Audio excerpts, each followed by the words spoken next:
কে আমার জন্মদাতা? আমার আমার উৎপত্তির স্রোত কি? ব্রহ্মা তখন জন্ম রহস্য জানার জন্য সেই কমল পুষ্পে দাঁড়িয়ে নিজের জন্মদাতার অন্বেষণ করার জন্য তাঁরই আধার কমল দণ্ডে প্রবেশ করেন। সেই কমল দণ্ডের ওপরে নিচে চারিদিকে শুধুই শূন্যই শূন্য। যুগের পর যুগ ধরে সেই কমল দণ্ডে তিনি ভ্রমণ করতে থাকেন, কিন্তু কমল দ্বারে নিরন্তর গমন করার পরেও ব্রহ্মদেব সেই কমল দণ্ডের অন্তের সন্ধান করতে পারেন না।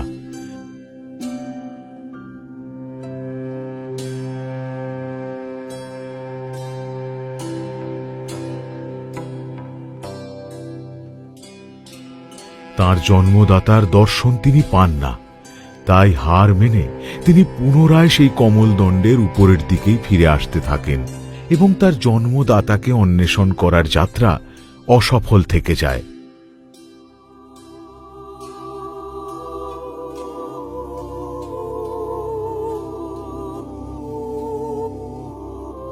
অবশেষে তিনি ফিরে আসেন কমল আসনে।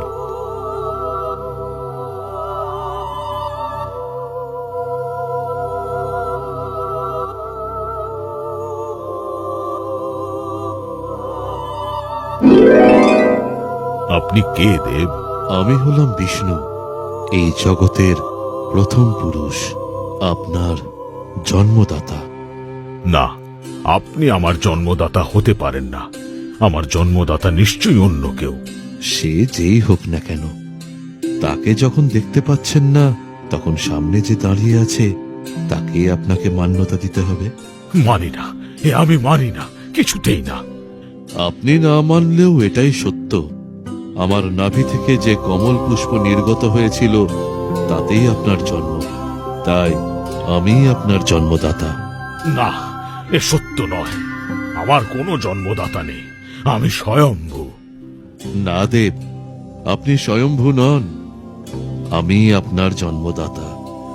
না না না, এ সত্য নয়। তাই তাই আমি শ্রেষ্ঠ। এটাই সত্য, আর আমি হলাম সর্বশ্রেষ্ঠ। দুই দেবের মধ্যে শ্রেষ্ঠত্বের লড়াই তখন তুঙ্গে। সেই সময় তাঁদের সামনে প্রকট হয় এক অগ্নিদণ্ড। তোমাদের দুজনের বিবাদ নিরর্থক। ব্রহ্মদেব আর বিষ্ণুদেব, আপনাদের দুজনেরই জন্ম আমার এই জ্যোতি স্বরূপ সদাশিব হতে হয়েছে। অর্থাৎ আপনাদের দুজনেরই জন্মদাতা হলাম আমি। আপনাদের মধ্যে যে আমার এই অগ্নিদণ্ডের শেষ প্রান্ত খুঁজে বের করতে পারবে সেই হল শ্রেষ্ঠ। সদাশিবের কথা অনুযায়ী ব্রহ্মদেব ও বিষ্ণুদেব দুজনেই তাদের শ্রেষ্ঠত্বের পরীক্ষায় নেমে পড়ে। ব্রহ্মদেব পাখির রূপ নিয়ে সেই অগ্নিদণ্ডের উপর প্রান্ত খুঁজতে উড়ে যায়, আর বিষ্ণুদেব বরাক রূপ ধারণ করে সেই অগ্নিদণ্ডের অন্ত খুঁজতে চলে যায়। কিন্তু যুগের পর যুগ কেটে যায়, তারা সেই অগ্নিদণ্ডের আদি কিংবা অন্ত কিছুই খুঁজে পায় না। তখন দুজনেই হার মেনে নেয়।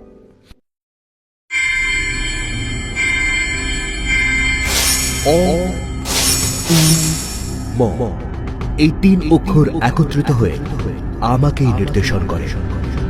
এই অক্ষর দ্বারা শ্রেষ্ঠ ব্রহ্মরূপ ওমই আমার মূল স্বরূপ। এই ওমই সমস্ত ব্রহ্মাণ্ডকে সমাহিত করে রয়েছে। সদাশিবকে প্রাপ্ত করার একটি উপায়, আর তা হল ওম উচ্চারণ। সংসারের সমস্ত জ্ঞান বিজ্ঞান আমার এই রূপেই সমাহিত। এই ওমই হল আমার সনাতনের প্রতীক। শিবের প্রতীক ওং থেকে সর্বপ্রথম চন্দ্র প্রকট হয়, যা শিবের মস্তিষ্কে স্থাপিত হয়ে তার শোভা বৃদ্ধি করে। ডমরু, যা নটরাজ শিবের প্রিয় বাদ্য। ত্রিশূল, যা সংসারের দুষ্ট শক্তিকে নাশ করার জন্য শিবের মূল অস্ত্র। নাগ, যা শিবের কণ্ঠের শোভা বাড়িয়ে সংসারের বিষ প্রভাবকে শেষ করে দেয়। শিবের অঙ্গের শোভা বৃদ্ধি করতে রুদ্রাক্ষের মালা শরীরের তাপ নিয়ন্ত্রণ করে। ত্রিনেত্র, শিবের ললাটে অবস্থিত এই অসাধারণ নেত্র শিবের সংহারক শক্তির প্রতীক। ব্রহ্মদেব, এখন তোমাকে সৃষ্টির রচনা করতে হবে। যেমন আজ্ঞা সদাশিব। বিষ্ণুদেব, ব্রহ্মদেবের দ্বারা রচিত সৃষ্টিকে তোমাকে পালন করতে হবে। আপনার আজ্ঞা শিরোধার্য সদাশিব।